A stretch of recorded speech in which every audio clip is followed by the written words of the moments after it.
I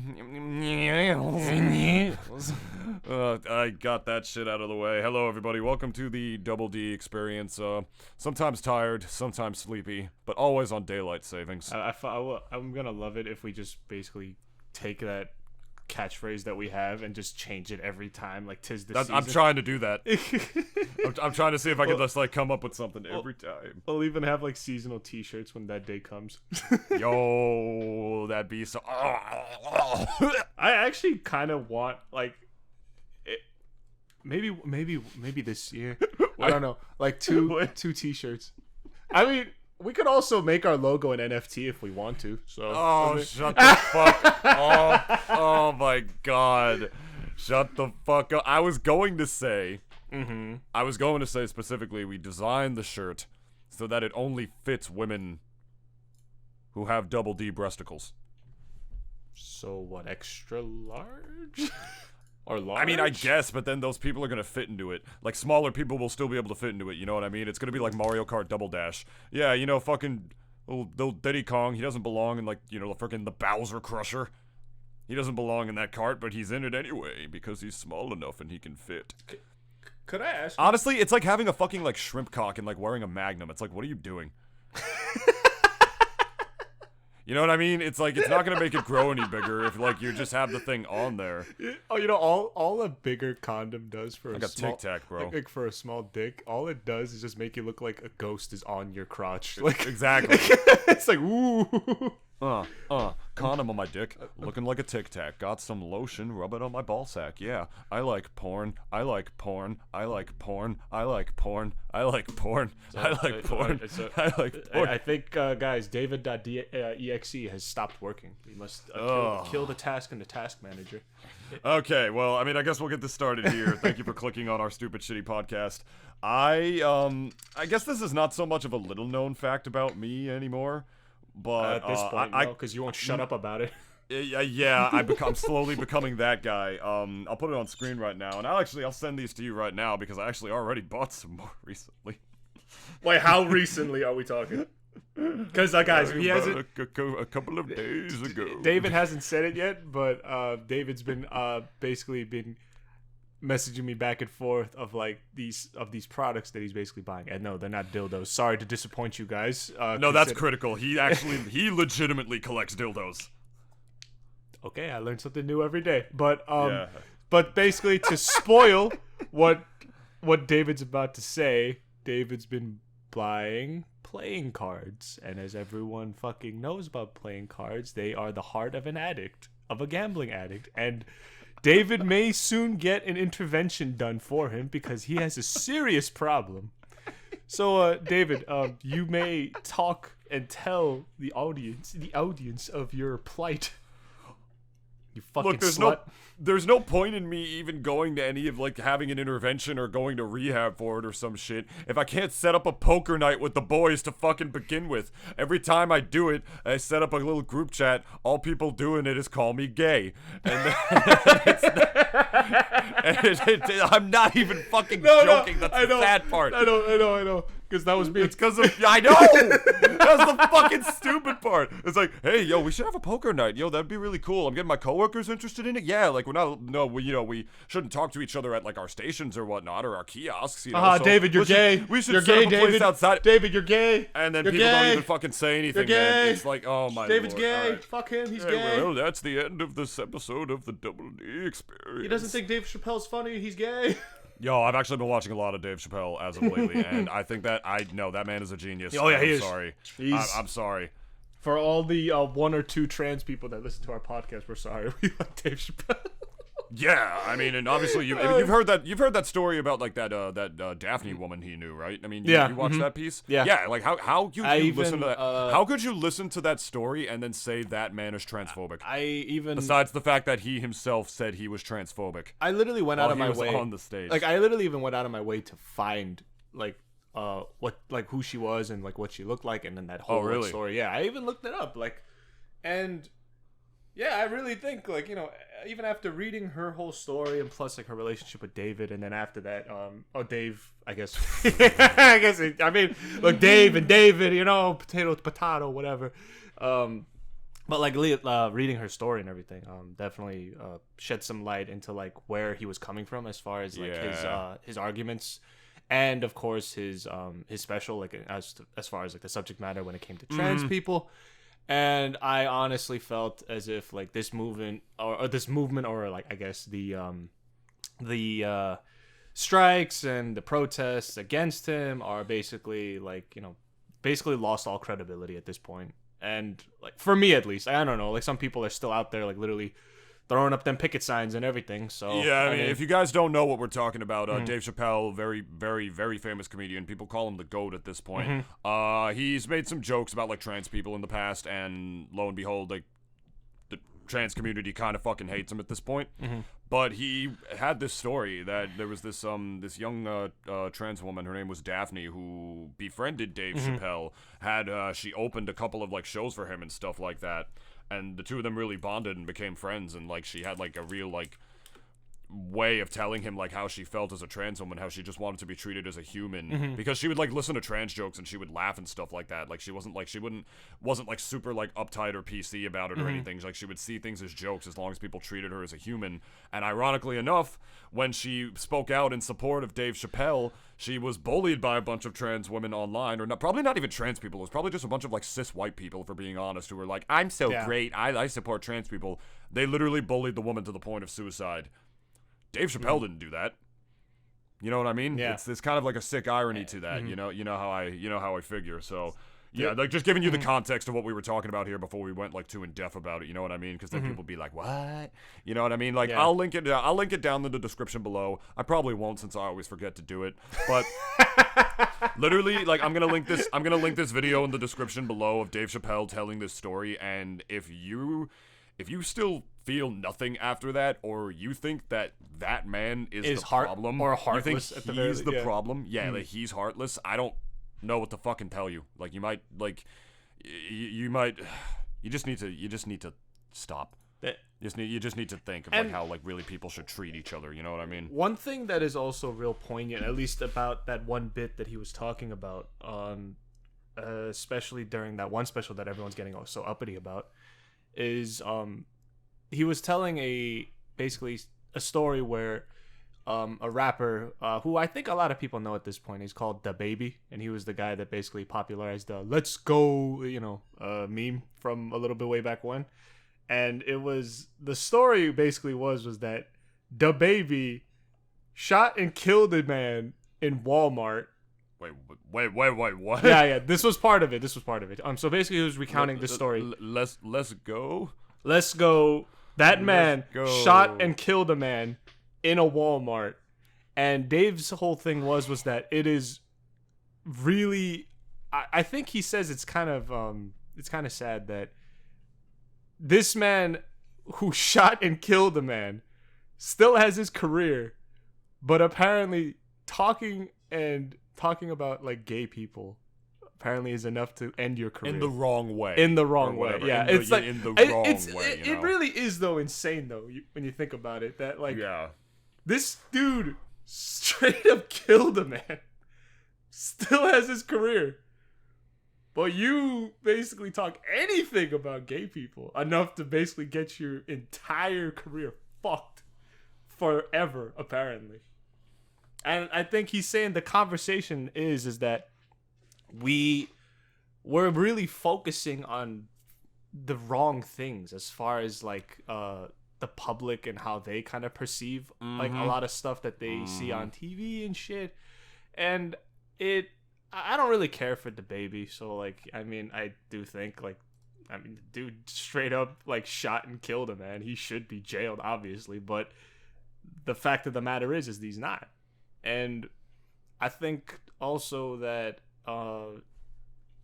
one's got to remember too is that, you know, because I remember saying this to David a while back, and David, you know, we had that whole conversation like a couple weeks back about like this whole thing a little bit, and you know, I was at least just telling David that this is one of those things where I think I essentially also agreed with like Dave with Dave Chapelle in that the conversation that people are having is the wrong one about this whole thing. And also forgetting as to like who Dave Chapelle is as his occupation, and also pointing out that there is no maliciousness clearly, and it's not like he even has it out for trans people either, and like people think that this band like had it so out for them. Yeah. And when in reality, it really was, his shit that he said was the same thing that a lot of other comedians would say about any other ethnic group, any other group to begin with, really. And it is all part of the job. Well, some of the same people who like would listen to that and get upset probably have the same quote unquote problem with it, when in retrospect it's like a lot of it is virtue signaling. I'm gonna like go out on a limb here and because to let you guys know, I mean, like Dave Chapelle befriended this young trans woman, let her headline for her show, and gave her a chance even after he said that like she bombed on stage too and only done stand up 8 times beforehand and everything, and even eventually was able to get like the crowd on her side afterwards after she like sort of stood up for herself after this one thing that Dave Chapelle said or something like that, something about her just like what was the context of that? Like it was something about like. It was something about, like, her, like, not having, like, a human experience. That was all, like, that was the only time that she actually ever got offended by anything that he said, when it was, like, some joke that sort of felt like it was dehumanizing her. You know what I mean? But then all he said to her, like, all was said. I'm sorry, I'm so fucking tired. Daylight savings is, like, really, like, fucking screwing both of us. I also had, like, coffee yesterday, like, 2 coffees because I'm working 2 jobs now. And I did it on David Daylight is very Savings stressed. Day. I did it on Daylight Savings Day, which was so stupid because now I'm extra tired. But whatever, I'm powering through. I'm talking with another human. I'm engaging right now.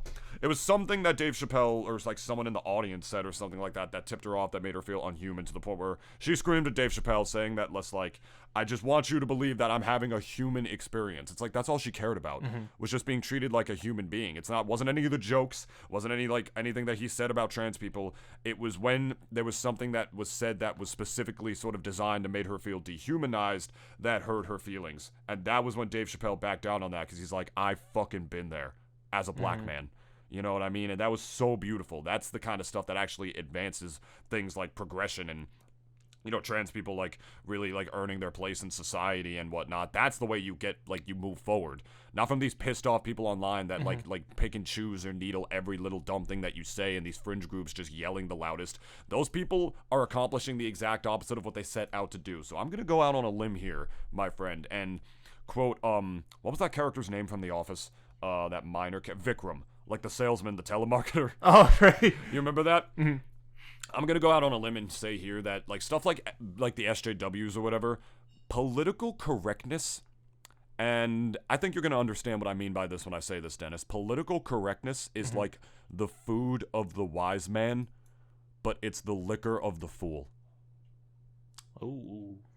You know what I mean by that? It's Mm-hmm. it's like, you know, like, yeah, it's important to be a little politically correct. You don't want to dehumanize people who have been subjugated in society, like African Americans, you know, black people, trans people, gay people, all that stuff, right?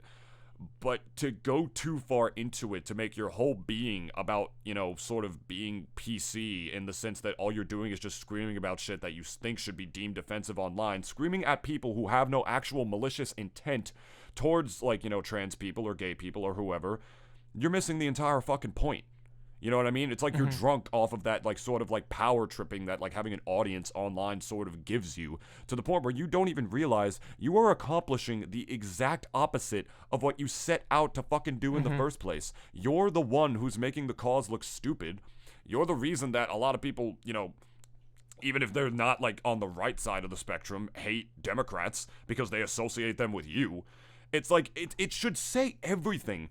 To the point, to the fact that, like, it wasn't the trans jokes that Dave Chapelle said for why this woman killed herself. Dave Chapelle gave this woman a chance, made her dreams come true for a little bit before she felt the only way out was death. It was a bunch of quote-unquote allies online and, like, other really pissed off trans people when she defended Dave Chapelle online for trying to make her dreams come true. Their harassment, their constant dogging on Twitter, that's what led her to take herself. So what does that say? Do you actually fucking care about, you know, these people? Do you actually care about progression? Or is it manufactured outrage, like my good friend Dennis here always says? You know what I mean? Like, that fucking story, man, like, I am linking it in the description. I'm going to remember. I'm going to... David, post-edit, David. I need you to listen to me, you stupid, tired, drunk motherfucker. I need you to put it in the description and stop being a fucking idiot. Oh, also, I bought the cards, by the way. I didn't want... Yes! They were limited edition. Peer pressure works, people! Oh, God, I spent $160 on them shits. Ooh, we'll talk more about that in a minute, I guess. Like, if you have, like, anything else you have to say about the Dave Chapelle thing? Not really about Dave Chapelle, but it also reminds me of this one other person that, not that I obviously knew personally, but if anyone remembers August Ames, which was a pretty... The porn star, yeah, which was a pretty famous porn star, at least before. She also took her life because of, believe it or not, a lot of people, at least, I don't know if they were, posing as members of the gay community and basically saying that hoobity boobity, this and that, and like basically just dogging on her the same way that they did Daphne, like, thing in 2019. And unfortunately, also August Ames. It is so funny because like I literally sometimes still watch her stuff, and I'm just like, oh wait, I forgot she's dead. That's a weird feeling. You know what I mean? Yeah, like, it's like not even that I knew her personally too. Like, would you, like, hypothetically speaking, like, let's say, God forbid, if, like, let's say your girlfriend passed away, right, or your wife passed away, like, would you still, like, jerk off to, like, let's say, sex tapes you guys made? Like, it's no, like, I know it's not even the same vein, but it's like, I do sometimes in the back of my head just think, like, it's like, as I'm about to bust a nut, like, right before, it's like, oh yeah, by the way, she's dead. And I'm like, oh! That only turns me on more. Like, it's so weird. Obviously, yeah, it is a trip. I've watched old porn. I've watched old porn with porn stars that actually are dead now. And besides, you know, like, jacking off to vintage porn that you unfortunately found out later was your mom, I can't think of any worse possible feeling. That's a joke, by the way. That did not happen to me. My mom never did porn. Sorry to all you guys listening. Bet you would have liked that, you stupid sick bucks. But yeah, no. I totally get what you mean, though. It's like, that's a weird feeling. It's like, same thing as, like, you know, like, being like, oh, I've had sex with somebody who's, like, dead now, but I'm still, like, a young guy, you know? Yeah. It's not like, I'm like married and my wife passed away and we're like 80. Yeah. We're like in our 80s, you know what I mean? It's like, not like that. It's just like, yeah, this person is not of this earth anymore. Yeah, and it's like, I'm about literally in the earth. Like, literally of this earth, I guess. But you know what I mean. It's like, and I'm about to shoot ropes right now. But yeah, it kind of reminded me of that. Your and partner it's around and right. August Ames and obviously Daphne are like two different people, obviously. But at the very least, like, I think it obviously goes to show you that what this kind of climate, especially now, of like manufactured outrage can obviously lead to. And I mean, Dave Chapelle basically doesn't give a fuck either way, I think, about this whole thing. At the very least, it's giving him publicity. It's also making him money. So obviously he doesn't really give a shit. And I honestly feel like that is how you basically take, let's say, outrage, and you should make money off of it because obviously it's about yourself. But you know, Dave Chappelle's also, like, at the very least, like, he's very intelligent. As far as even, I think most comedians really themselves are very intelligent people. And I know Bill Burr, especially, like, if we're talking about comedians, like, he considers himself a straight up retard sometimes, and has said on multiple occasions that I don't know what the fuck I'm saying half the time. Like, I don't, like, none of you should be taking me seriously. Like, he says it so often, but at the very least, like, you know, we all know why we love Bill Burr, and we all know why we love Dave Chapelle.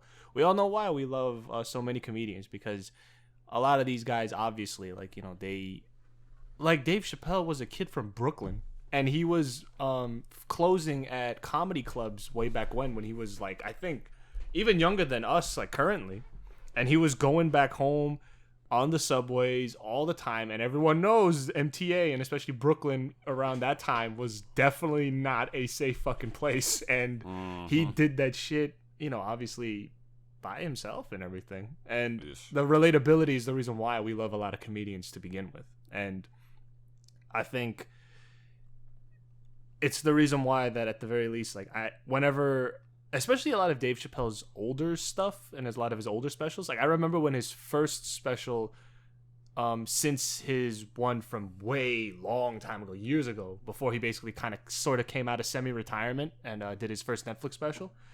When I watched it, of course, like obviously it was hilarious, but at the same time, it was filled with a lot of intelligent points that he was making about several issues that were going on and that are going on right now within the United States, including the Me Too movement, Harvey Weinstein, and even just black and white relations and a lot of other stuff that obviously, like, you know, if we tried to go into it, this would be like a 2-hour fucking podcast. But closing, I guess, would be that it's like everyone still has not only got to remember what comedians are and what their occupation is, they also got to realize that when they're on that stage, that is their job, to make people laugh by any means necessary. And for at least Chappelle, it'd be one thing, like this was the distinction that I made to David. It would be one thing if, and this, so it's not even really pertaining to Chappelle, but just like comedians in general, if let's say a comedian went out on the streets and called people the N-word in public and was obviously that's obviously, like, you know, the context is that, oh, this guy's a racist asshole and he's a piece of shit. It's different, though, when you're on stage and people make racist jokes and people get a laugh out of it. The context is completely different, and it's apples and oranges at the end of the day. And hopefully I hope that at least the public, once this whole protest kind of, I guess not disappears is the wrong word, but I guess like once it kind of like winds down a bit, people will start to realize at least that, you know, this is what they are and this is what they do, and there is, at least when they're on that stage, there is really no maliciousness behind it, unless you're a heckler and then you deserve it. But like, no, people are cowards. It depends on like how it's gonna go and like who's willing to stand up to certain kinds of tides. Like there's a difference between like PC and like SJWs. You know what I mean? It's like you look at the reviews for like, what's up? Oh, there was one thing that I just wanted to add too, was that like, at least as far as Dave Chapelle though, he's really untouchable at this point, if you really think about it. Well, yeah. Like, I mean, but that's the thing though too. Most other comedians, let's say, God forbid if this ever happened to them, are not, let's say, Dave Chappelle's level of untouchable. Louis C.K. for as sure as fuck wasn't. And look how hard he got canceled for that. It's like the same fucking reason I got out of the Smash commentary game. It's like I'm not sucking anybody's dick who like pretends they're better than me just to get to a job that I'm not even fucking paid for half the time. You know what I mean? It's like, yeah, that's like young impressionable people will fall for that, but I'm not dumb enough to do that. And like what happens in the real world is sort of on a grand scale. It's like there comes a certain point where you can start saying mostly whatever you want and you're not going to get canceled.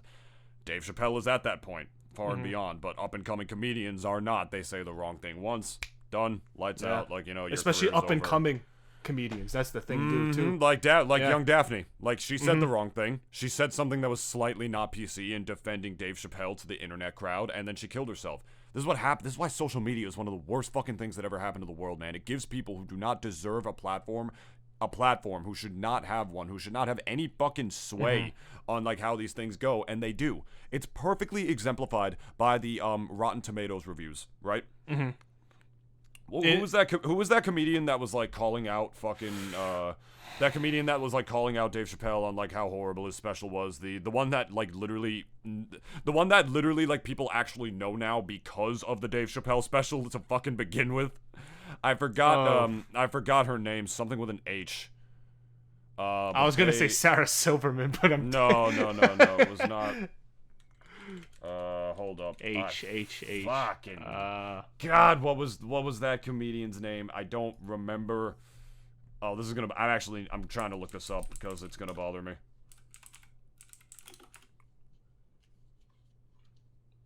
Oh fuck. I literally just typed H in the Google search, and all I got was Heather Locklear, and I was like, "Is this her?" And then I'm like, "No, she's an American. She's an American actress." It was definitely not Heather Locklear. Fuck. It was like, oh my god, dude.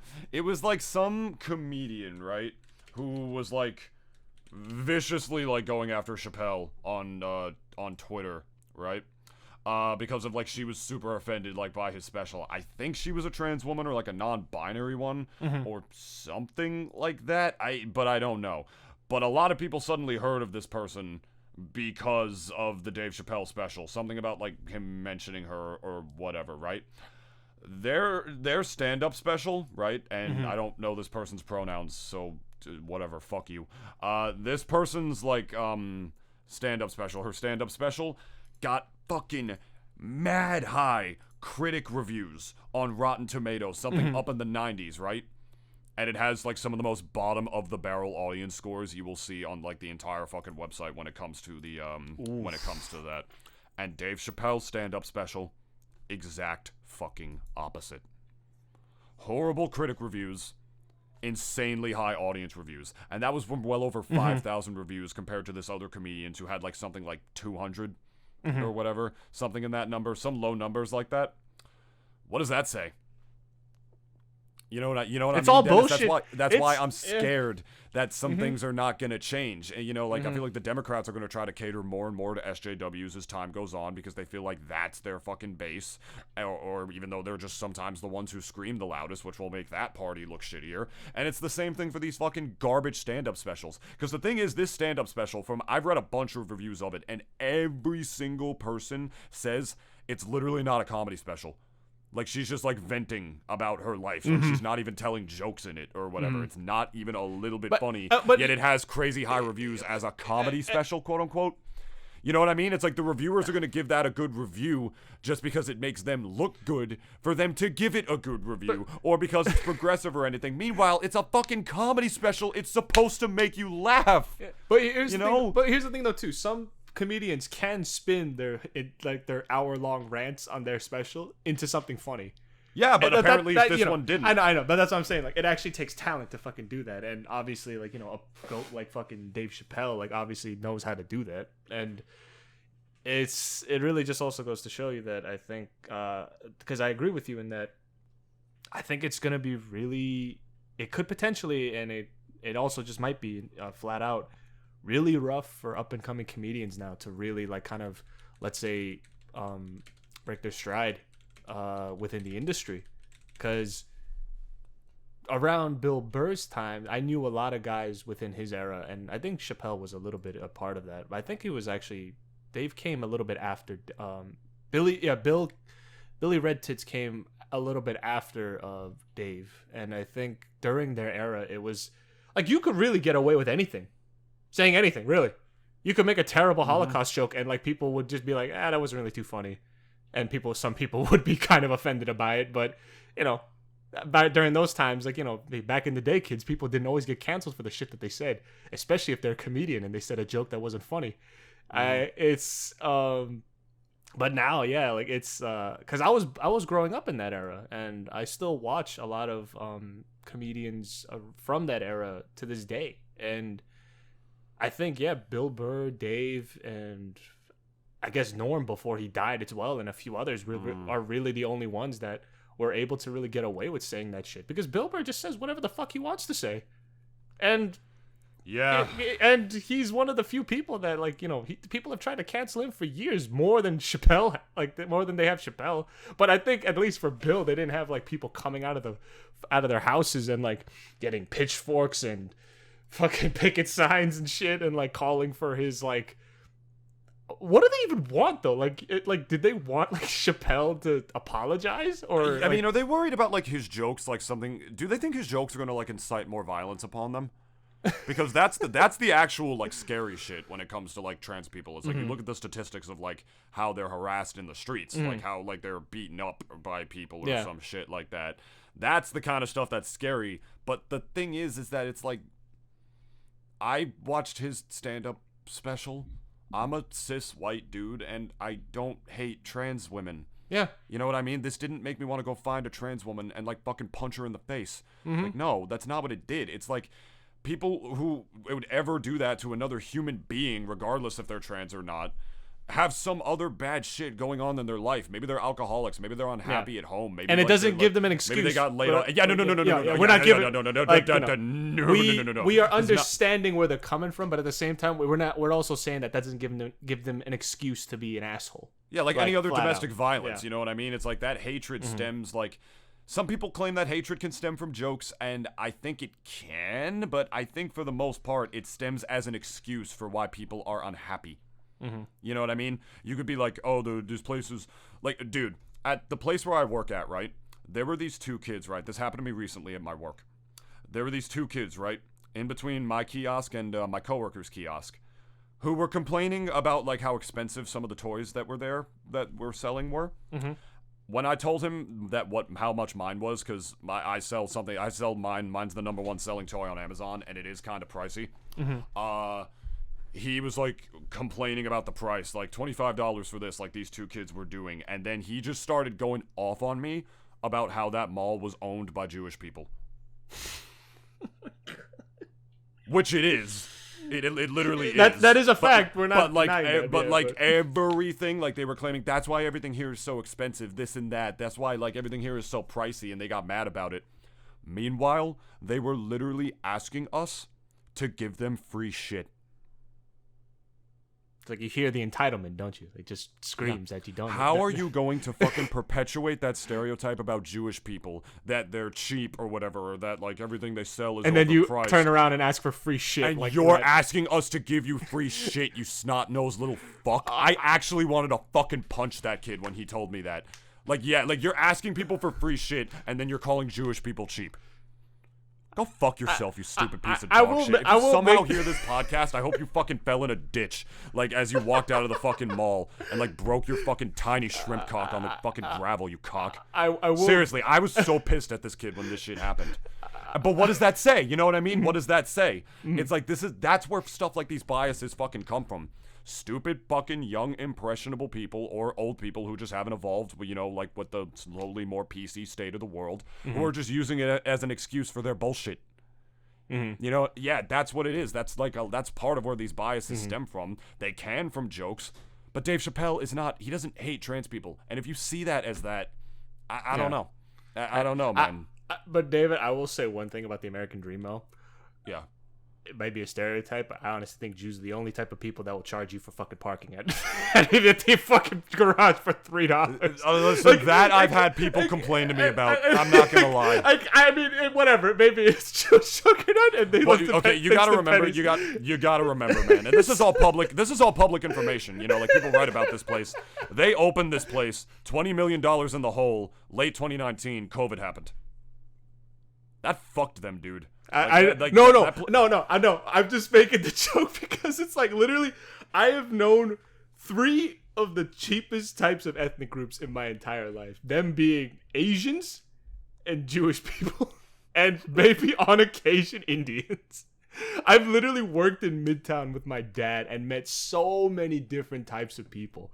And the most people I saw that usually tried to haggle with my dad for his stuff, which was basically costume jewelry, were basically always Indian dudes who was like, oh, my friend, please give me a discount.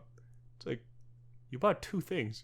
Yeah, just make it maybe $8. People of every single ethnic group ask me to do that for them every fucking day at that place. Literally, like, I've had people ask me to give them free shit. Like, I don't fucking know you. Yeah. Suck my cock. So wait, David, would you give me a discount then? I'd probably just buy you one. Straight up, if I'm being honest. I did that for my coworker. I bought one for her granddaughter. Guys, David is an amazing friend. Everyone should be fucking happy and glad that they have such an amazing friend as David. I am. So, David, I love you. Well, listen. I would. But I just spent $160 on plane.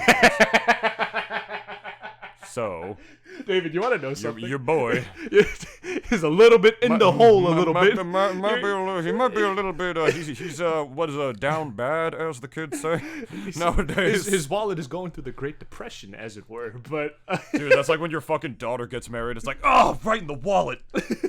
Ow. Would you? Oh, it hurts. Would you pay for your daughter's wedding? I would go to like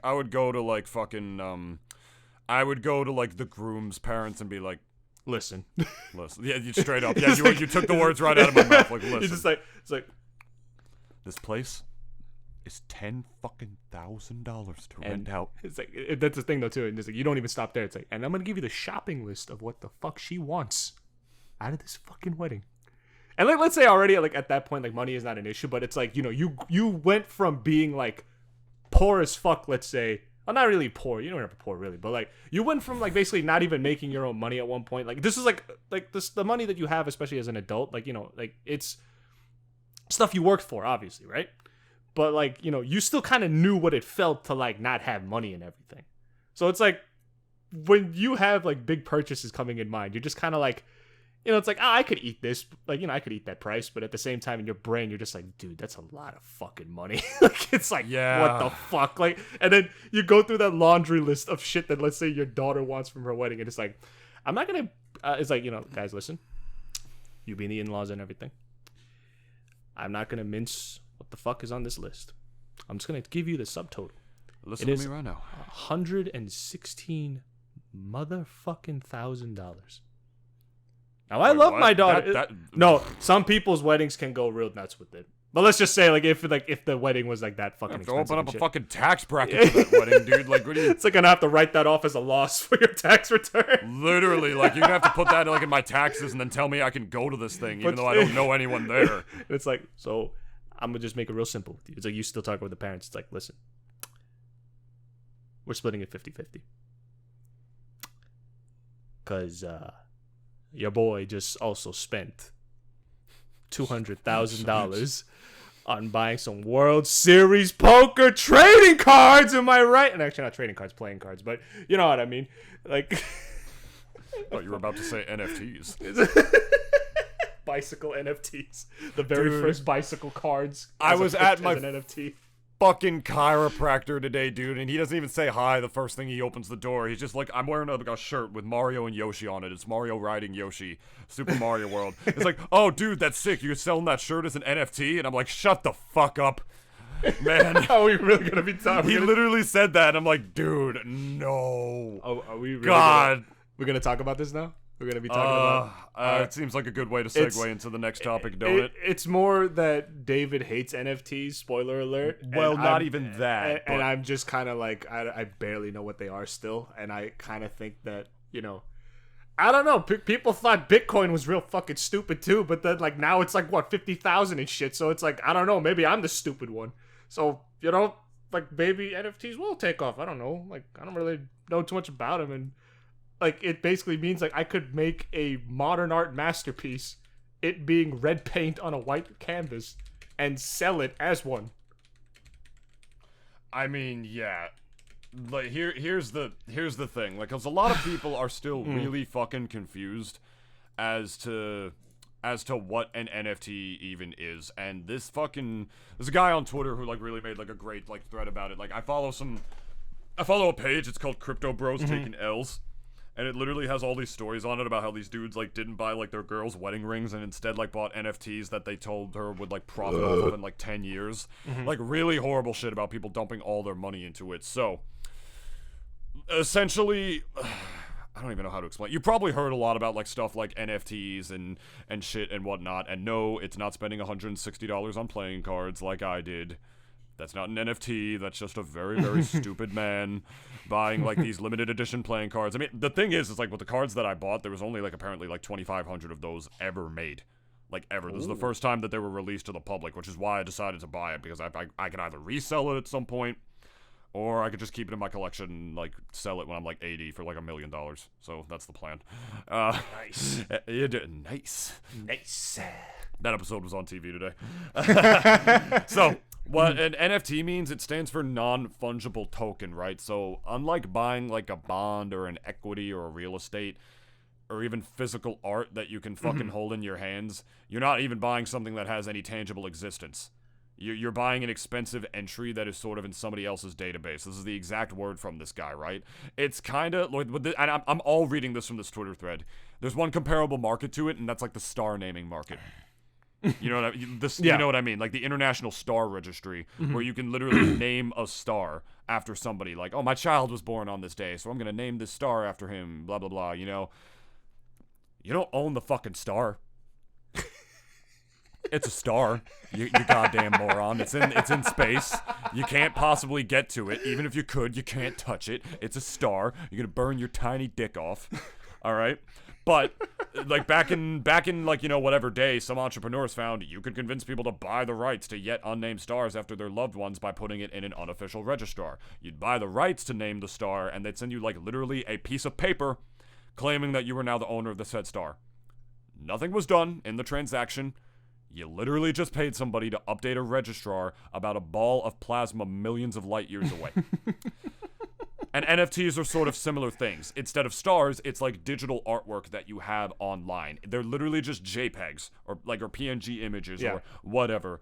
And when you buy an NFT, usually with cryptocurrency, because that's what they're all linked in, because they like to make it as complicated as possible to hide the money laundering, you don't actually own the image.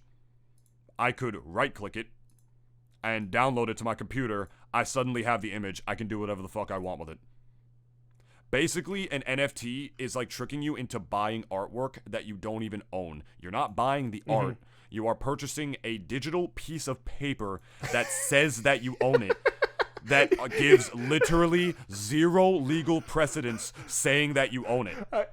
I love how like the way you're talking about it, dude, just completely denounces the whole fucking idea as well. It's like because they're horrible. I know, because it's like literally a literal piece of paper, a virtual piece of paper. Yeah, in something called a blockchain, which is like this communication piece that like lets you show who owns it, quote unquote, and like the transitioning of the thing. It's if it sounds complicated, if it sounds unnecessarily complicated, that's because it fucking is. It's deliberately designed that way to hide what it actually is. It's money laundering. Basically, when you buy an NFT for God knows, and people buy them for like hundreds and hundreds of thousands of dollars, sometimes millions, for like this dumbass picture of like a retarded monkey. Like, literally, like that's a big thing. Like the thing is, it's not even about the artwork. They say it's about the artwork and helping artists get exposures, but it's not. Half of the NFTs are literally a picture of a monkey that is only edited to have him wear different clothes and doing different things like smoking a cigar. It's like a base image that is just edited to pretend it has different value. That it now looks something different. Oh, you have the super rare gold teeth NFT, gold teeth monkey NFT. Oh, you have the one with like the pirate hat or whatever. It's the same image with like different fucking, it's the same base image that is traced over, probably stolen from an actual like artist trying to make his way online in the digital marketplace. Literally just copy and pasted over and over again with different stuff, and they pretend it has different worth. The whole reason that people are into NFTs is because people think it's easy money. And to some people it is. I even had like some guy on Twitter literally say that like, oh, like I don't care for NFTs, but if I could make one and it's guaranteed to make me rich, I'm doing it without a second thought. And knowing him, not fucking surprised that he said that, even a little bit. But yeah, the thing with NFTs, right? The reason they're a scam is that like the whole notion of them is that you purchase one, right? And you hope to sell it to somebody who's even fucking dumber than you. For even more money. But I mean, hey, there is no shortage of idiots out there. So that's the whole thing. The NFT market is ran by it's like it's powered by morons who buy these things thinking they're gonna sell it to somebody dumber who has worth. Well, congratulations, you just bought this like fucking picture of a monkey of like some that this guy doesn't even technically own for $300,000, and now the dude's like rich for no reason. So now instead of buying your the thing is, it's like it's literally like an evolution in a more convoluted form. Like, instead of, like, buying the star, you're buying a JPEG from an artist, except you're not buying the image, you're buying a digitally signed URL to the image that lets you pretend that you own it, when, again, you don't. You can take any image on the internet, right-click it, and it's on your computer. And it's so stupid. This is why NFT people are a fucking cult, right? They literally have a pejorative term for them now. They call them right-clickers. I'm not kidding. As if they are somehow the intelligent ones for paying that much money for an image that they don't even fucking own, right? So, listing digital stars on the register is like a play-to-pay game that requires you to purchase weird tokens wherever the available exchange price is, which creates this weird synthetic demand for the token and drives the price of it up, which is convenient for those who happen to own the token. The whole core of the NFT grift is sort of outsourcing the market for that artificially I'm reading this wrong, the scare registrar to artists who are forced to pay large sums of money upfront to list URLs to their artwork in the hopes of recovering their lost costs. It's literally buying this for a crazy sum of money, hoping to convince dumber people than you that it has value and that's why you bought it, to then sell it again. You know, that's why it's like a money laundering scheme. It's perfect for that. You know, you could try to like hide it in the blockchain or whatever, and they think because it's crypto, the whole reason that they use crypto instead, right, is because they're trying to avoid paying any tax on it. That's why and that's why so many people are involved in like NFTs now, and why even some companies, like I think the Milwaukee Brewers are doing it now, because they think they can get off away with paying taxes in it. But the reason I wanted to talk about this today is because as of today, NFT sellers will have to start paying taxes on their JPEGs. A bill for it just passed in the House. Now, it didn't pass in the Senate yet, so it's not like official yet. It's not like all up on there and confirmed. But if this goes through, the whole reason that anybody even got fucking involved in it in the first place just got invalidated. Gone. Yeah. That's why I had so much respect for Steam when Steam fucking banned them, because like they were trying to like rally Steam to be able to pay them in NFTs. I'm so fucking happy that Steam stood up to them like that. Let's fucking go, Valve. Good on you, really Valve. happy that they did that. Yeah, so apparently it's not going to be in effect for a few years if it does happen, but it's already going to affect their value on the way down, right? Yeah. So essentially it works like this, right? And I'm like half explaining like my biases towards it and like what I know about them, and half reading this thread. Essentially, here's how it goes. Can This you is the send that market. to me real quick? Yeah, I'll do that. Yeah, I was about to say, why didn't I do that? I'm sorry. Oh, This is it's literally the best thread on NFTs I've ever read in my life, and a lot of people saw it, which is good. Essentially, it goes like this. Person A buys an NFT for $10. Then person A sells it to person B for $10,000. Person B then sells it to person C for $100,000 because they were able to convince the ones before them that it had value.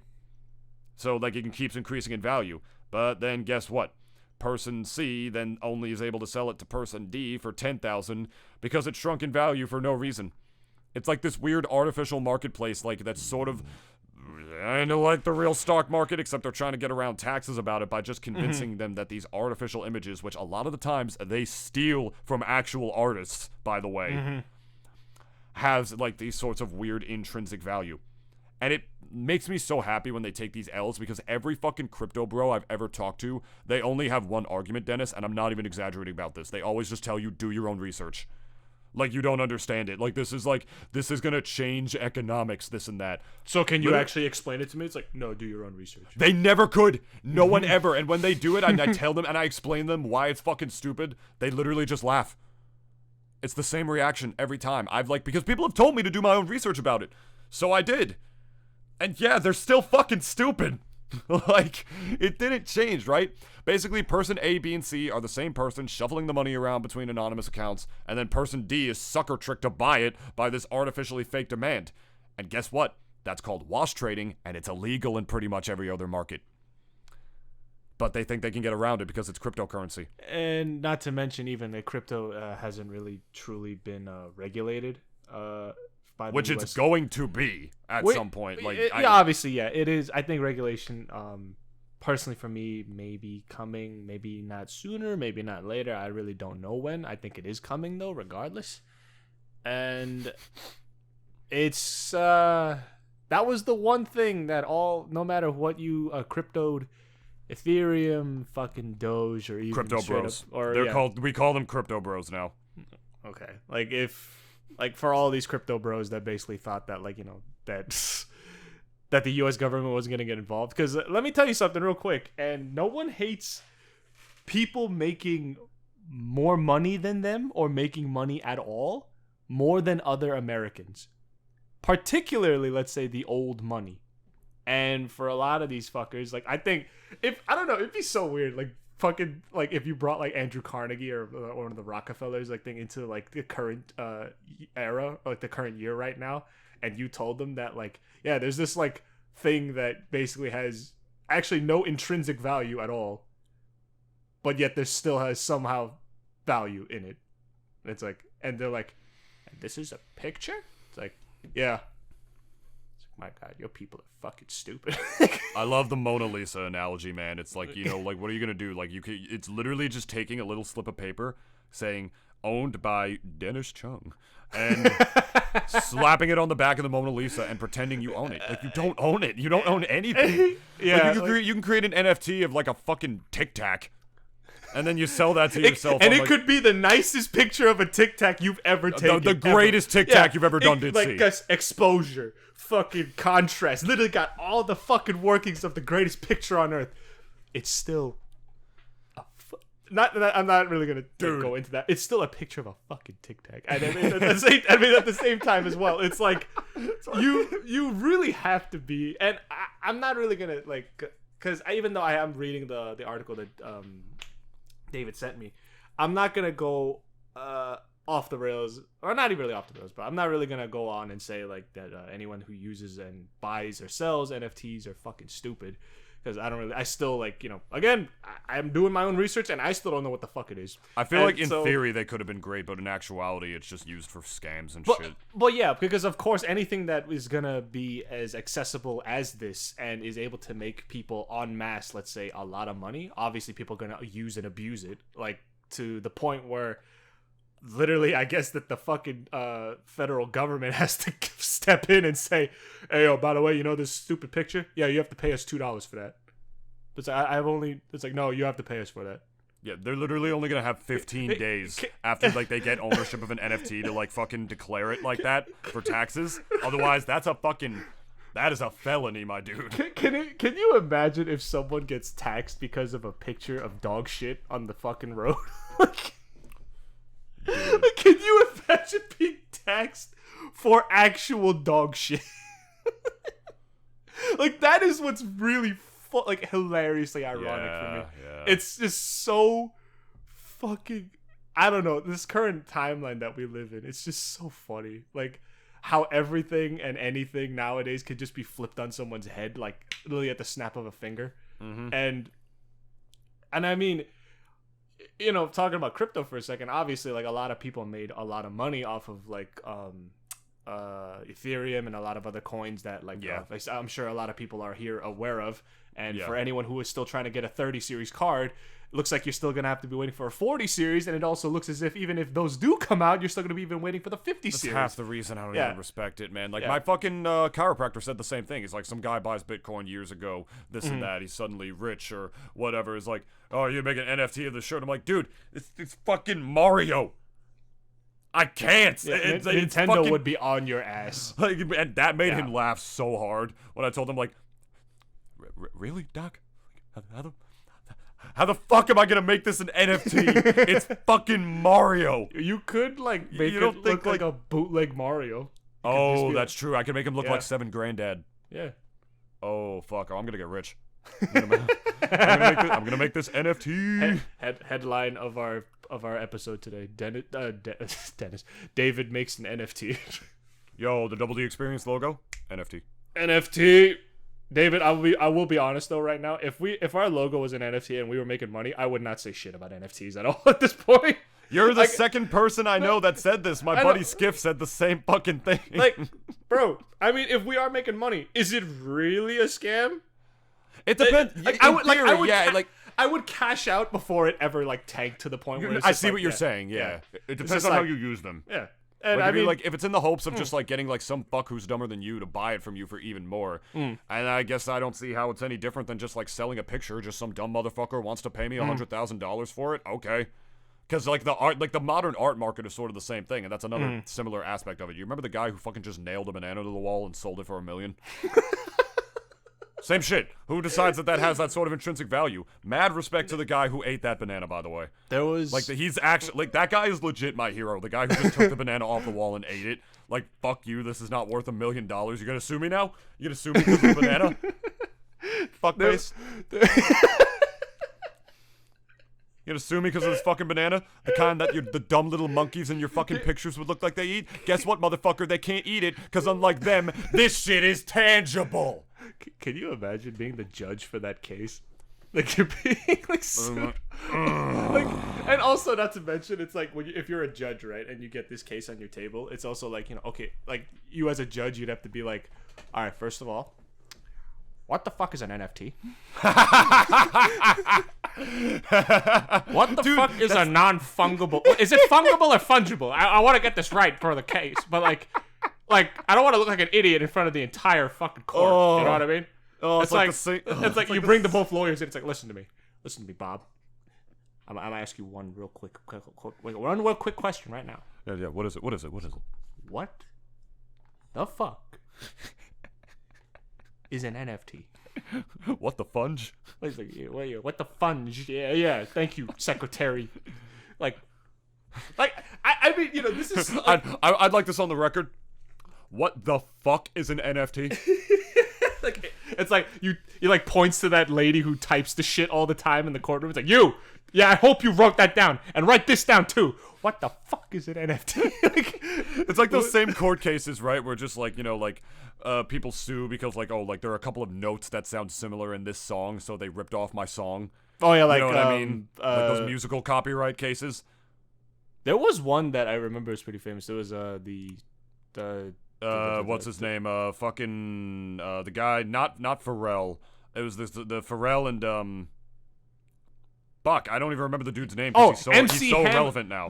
MC Hammer? MC Hammer, and the song that obviously everyone knows, Can't Touch This. There was a song that came out before his, and MC Hammer literally stole that song and basically put his own lyrics over it. And I think he got sued the fuck out for it, I believe. Yeah. And same thing happened to Robin Thicke. But except he didn't actually, as much as Robin Thicke, he seems like a douchebag on front. I don't know the guy, obviously, so I'm not going to say anything. Him and Pharrell got sued by, what's the dude's kids? The guy who sings Sexual Healing, Marvin Gaye. Marvin Gaye's kids sued him because they claimed that, the bass line in Blurred Lines sounded too similar. And it's it's a fucking bass line.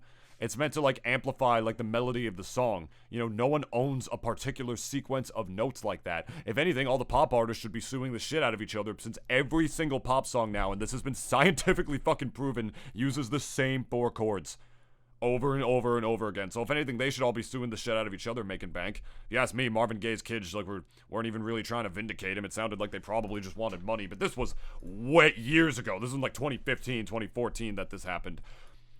So again, just what the fuck is an NFT? I don't know. But point is, it's different than crypto. Like all crypto scams, it's the essence of the NFT grift. It's recruiting new people who don't fully understand it by convincing them that this weird database is this authoritative registrar of value. Just like star naming, it's not even about utility. It's not about practicality. It's not even about value. Literally just a shared delusion and a get-rich-quick scheme. It's a cult. Not to mention the environmental impact that it has, because all these graphics... Along with all crypto, too. All crypto, all these graphics cards that have to get burned out and shit, just to hold up this blockchain that says you own something that you don't even know. It's a waste of the environment. It's literally multiple houses. That's how multiple houses power. That's how much power that these blockchains use just for something dumb like this. Crypto is one thing. I think cryptocurrency is fucking stupid enough as it is, and I know a lot of desperate people who are into it because, again, they think they could just use it to get rich. That's why any dumb motherfucker gets into these things. Everybody wants to get rich. Nobody wants to work for it. You know what I mean? So it's like stock trading over something that's even subjectively even more volatile, because there are people who put their whole fucking livelihoods into this shit, all their money into fucking crypto and shit, and gone. And I'm gonna be honest. It's for me, it's getting to the point where I don't really feel bad for them. Probably because I don't actually know someone in real life who that's happened to, but But that's also a decision an actual adult made too. It's literally hey, you made. Hopefully, you there are some young fucking impressionable people who are into this shit now, dude. I mean, yeah, literally. I think I knew some too when I was growing up as well. Especially one kid, especially that I knew. It was a family friend of mine that. This was around the time that Bitcoin was getting really big, and I remember one time that I came over to one of our family friends' house, and he was there with us, and he had a laptop with him and everything, and he was just looking at the fucking arrow going up and down and shit for Bitcoin, and then he was just staring at it the entire time that we were all hanging out and chilling, and I'm just kind of now looking at it, especially because I have my own stocks and a lot of other stuff, and I've gone up since I basically invested, but I do my best to not really look at it that's at least just for me, because it's at the very least I don't really for me I don't really invest in a lot of volatile stuff. I go for mostly index funds and stuff that basically are considered stable at the very least, and I know for a lot of people a lot of people kind of view it as the way that I do, and that they just kind of go just for stability and don't really play. But there are people that love to play. They love to play. They literally think this is like virtual Vegas for them. And at the same time, though, there are people that, hey, it's like almost like the lottery as far as like the chances go. Like some people do, like, you know, with I guess certain due diligence and stuff, like, you know, some people do, like, you know, make a good chunk of cash, and like, you know, they do get rich, like, and they do well for themselves using basically investing in the stock market. And if I may, I just want to say one thing really quick that adds on to your point. There's a quote from Charles Mackay. Whole communities suddenly fix their minds upon one object and go mad in its pursuit, that millions of people become simultaneously impressed with one delusion and run after it till their attention is caught by some new folly more captivating than the first. I just wanted to say that because it's in this thread as well, and I thought it would add on to your point. Did I just interrupt you for no reason? No, I think it definitely is. It's appropriate because everyone wants to, like, I think, I know it's like there's a toss-up between people who just want to get filthy rich, and there are a lot of those people, and there are also just those who want stability in their lives. And I think for me, I'm kind of like sort of in the middle ground, I guess. It's like I definitely would like certain nice things, and obviously I need money to do that. Like $150 cards? How about $250 cards? Think big, David. I mean, David, would you, I'm wondering if Bicycle actually has like a museum. I think you'd probably love to go there. I would love to. Will you take me to the Bicycle Museum? I wonder if they even have one. Let's see. Dude, I'm gonna be so fucking mad. You're gonna like buy me tickets to like the Bicycle Museum. We're gonna fly out to go and shit. And then there's just gonna be a bunch of these fucking two-wheel seaters on the wall and shit. Or like these old-timey bicycles. Like, God damn it, Dennis! I wanted to go to the Bicycle Museum. Where the fuck are we? The Bicycle Museum. Oh, there is a National Museum of the Playing Card, and there are relics from as far back as the 16th century that are on display in a city known for its playing card industry. And the fucking kicker is, it's not even in the States. It's fucking Waffle Land, Belgium. What? That's so surprising. I mean, that can't have much to do with Bicycle then. I mean, their cards, according to them, as they have great pride, says they're all made in the USA. It's out of a place in Kentucky that they do it. If anything, I thought, you know, this museum would be in Kentucky. Only fucking reason I'd ever go to that state. But, you know. Bicycle card. Because that's where I bought these ones. I bought them off the Bicycle website. Not for cryptocurrency. I gave them money. I gave them money straight up. Like, here's like, and I'm not even gonna open these cards. Real shit. I'm probably gonna resell them at some point for like a lot of money because they literally only made like 2,500 of this deck, and this is like the first time that they've ever sold them to the public. Okay. That's why. Wow. That's why I bought them. I'm just like, fuck. I gotta snatch this before it goes away. They're limiting them to like 2 per customer. So you know I had to do it. A little nuts. And even just what I'm about to say too is that, like, you know, even as far as like playing cards, which I mean, you know, you could find any fucking stack of or deck of playing cards like anywhere really and get them for how much was like the cheapest one that you got? I bought most of mine that I had from Walgreens. Like literally all the ones that I'll put the pictures on screen right now. Most of the ones that you're looking at on screen right now, except for you people listening on Spotify, which don't stop listening on Spotify. We want people to listen on Spotify, but you know, listen wherever you're comfortable. I bought most of them off of Walgreens. Yeah, and I bought like pretty much every single one that they had on their shelf there. They ranged in price. Do you remember the first the first deck that I bought? Those little crimson metallics ones. I sent you that video. Those really shiny ones. Those ones were a little pricier than normal ones just because of like the material that they're made out of. Those were made. Those had actual metal in them, as well, among other things. Those were like $13. Little cheaper, like $12.99, $11.99, something like that. The cheapest ones I bought was like a cheap deck of cards. This is part of the reason I got into the hobby. It's not normally an expensive hobby. I bought like the cheapest ones, standard decks, like $3.99. A deck of cards is not expensive. It's just like, you know, they're like really good collector's items. Like, I don't know, I can't tell you why I'm so intrigued by them, but at the same time, I can't. I just like them. Shut up. Yeah, like, it's just... I like poker. It's a game of honor. It's people's hobbies. And it's the same even for me, like with trading cards. And like, trading cards are a little bit more on the pricier side. It gets into the pricier side, and at the same time, it gets into like the real weird territory of it's like, because there's like so many versions of, let's say, a single card, and there's like, people will tell me multiple fucking reasons as to why this version is so much more expensive than the other because of obviously like scarcity and like, you know, a card from 2002 is obviously going to have like a insane amount of value compared to like, let's say, like, you know, some version of it that came out like, let's say, in recent years. Like, everyone remembers the Charizard Pokemon card that everyone is obviously so familiar with now at this point. Yeah. And everyone knows of the insane value that fucking card had. Like, especially if you managed to have one mint from those days. And they also get like a PSA, which is basically like a grading system company that basically grades trading cards. And I think they go from like a rank from 1 to 10, 10 I think being obviously like the most highest condition possible. Give you like a real nice case for it and everything. And, you know, it's definitely obviously one of the more expensive hobbies. Like, literally there is a card that I'm trying to get right now, but, you know, I'm waiting until at least I could get a job going.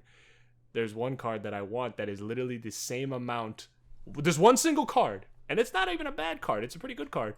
But this one card is literally the exact amount that David dropped for his fucking multiple decks that he bought. Man, I got 5 decks. And I got 250 something odd cards out of it. Suck a dick, Yu-Gi-Oh players. I mean, it's like I think this kind of goes into the lesson. And guys, we're gonna wrap this up in a bit, but it's we're like I guess going into like just a little bit the attaching value to like inanimate objects, like it's kind of insane too that like literally, you know, gold especially is like one of those things where it's like it's a shiny rock, but like people back in the day were like, yeah, it's a shiny rock, but we could have it mean more. Like, by basically making it an NFT. Yeah, but someone just buys up the entire gold supply. He's just like, yeah, no one has gold except me. So if you want gold, fuck you, pay me. That was another argument. They were like, oh, why does gold have value? Because I can hold it. Yeah, and you could actually do something with it, dude. Too. Like it's like a tangible thing you could have in your fucking hand. Every single person I know who's like super into NFTs, I know them. They literally never leave their house. They're like actual like gaming like basement dwellers. Like, of course, every single one I know that's actually into that shit. They're not living in reality, man. Yeah, they're staring at their fucking computers all Love them as day. people. Some of the sweetest people I've ever met in my life, but they're trying to get rich quick. And whatever. We're done talking about that. We're on playing cards right now. Playing cards. Cards in general, kind of. Believe in the heart of the cards, Yugi. I summon Ace of Spades to finish the royal flush. Or something like that. Is that how it goes in the show? Is that how that works, Dennis? No. You mean poker players don't like summon? All right, guys, our affiliates, like our links are. Well, shit. Then why does anybody play it? That sounds boring as hell. Whoa, what do you mean? I was being sarcastic. I was kidding. You trying to start a fight here, David? I will literally drive to your house and slap you. Please do. I'm so lonely. I would love to see you, Dennis. You're one of my bestest friends. Have I ever told you that? Why do I keep going back to the fucking shitty, like, alcoholic Bane voice? I'm doing that so much today. Like, I'm so... I think it, like... I feel like Johnny Test. Like, let's get, like, a fucking whip counter on screen right now. Like, how many times has David done this fucking shitty alcoholic Bane impression? Like... To be fair, it is addicting to do so. Oh, yes. Usually at the end of the show is when we go back to bed. Let the game begin. Right, Batman. I see you have a straight. Well, how do you like flushes? The flush rises.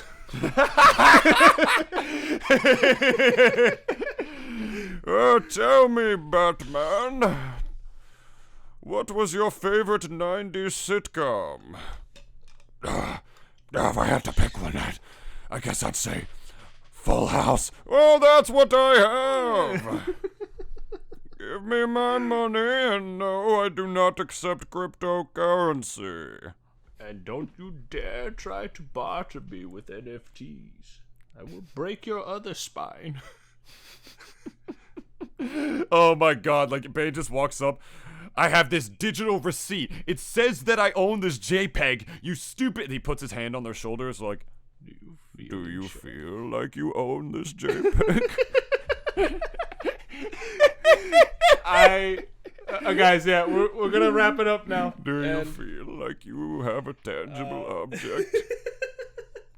Thank you, guys. I too own the Mona Lisa. We accept donations in NFTs and cryptos. Shut the well, listen to me right now. You can hire me on Fiverr. And no, I legitimately do not accept cryptos, and I don't do projects that involve NFTs. If you try to get me to involve in one, if you try to involve me in one, I will curse you out, like real shit. I'm not doing any. Like, no, I'm not gonna be the voiceover for your instructional video on like how to get into NFT. Fuck you. No, I'm not doing it. Do it yourself. Like, purchase a mic with what little actual money that you have, apparently, and use it to speak into it and do it yourself. But anyway, guys, yeah, I'm on Fiverr. You can hire me for your voiceover project and give me actual money to do so. Only $5. No, you don't have to. No blockchains. No quips. No pillows.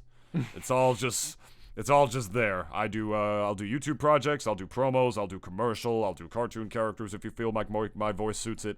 The works. Please hire me. It will build up my repertoire, and I will love you forever. Amen. Also, I think I do some other services on there, like a little proofreading or minor audio editing. David will also help you edit your OnlyFans. I actually should make an Instagram. Like, it's like that shit's like slowly becoming the new Tinder. Yeah, you know sliding into DMs was not a joke, bro.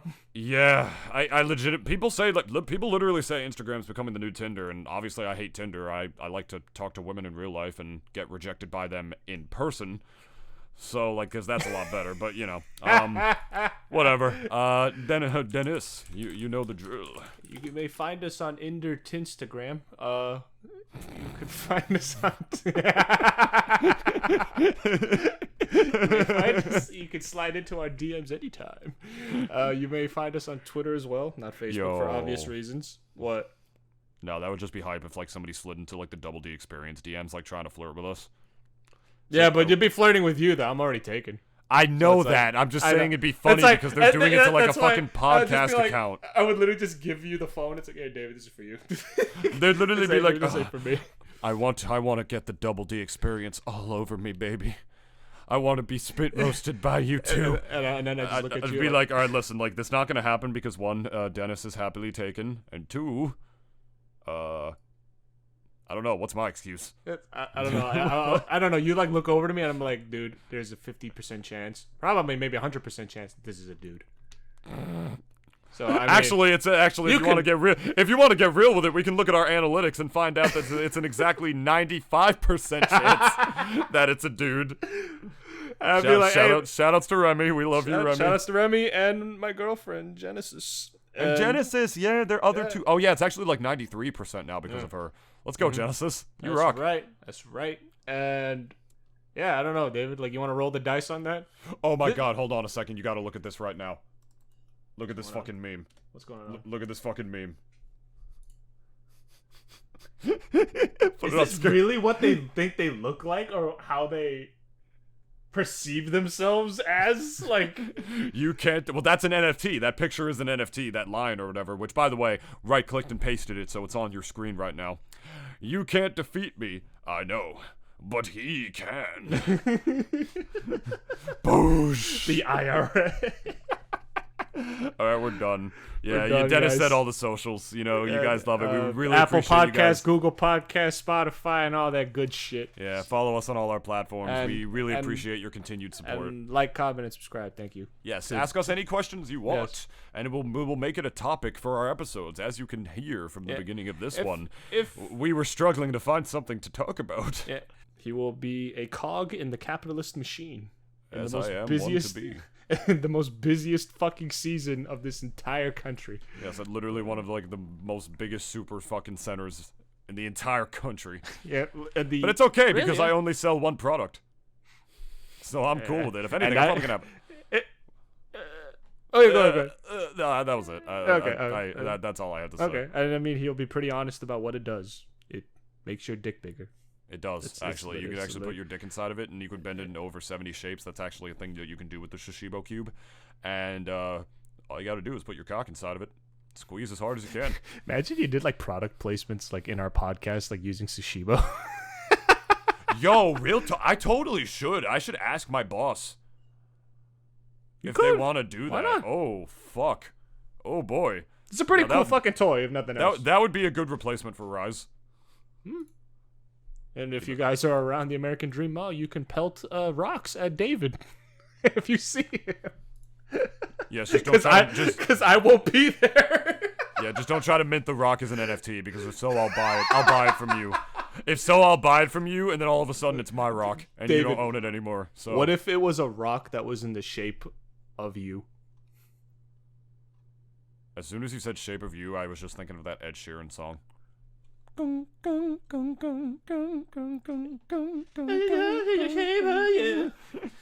in love with your body. If they were in the shape of me, then I would probably just mint it as my NFT, just so somebody else doesn't say they own my fucking likeness. That's literally the only reason I would do it. Be like, all right, fine, I'll buy this from you. How much is it? 1.5 million. Suck my fucking dick. All right, we're done. Love you guys. Bye. Tune in next week. Mwah.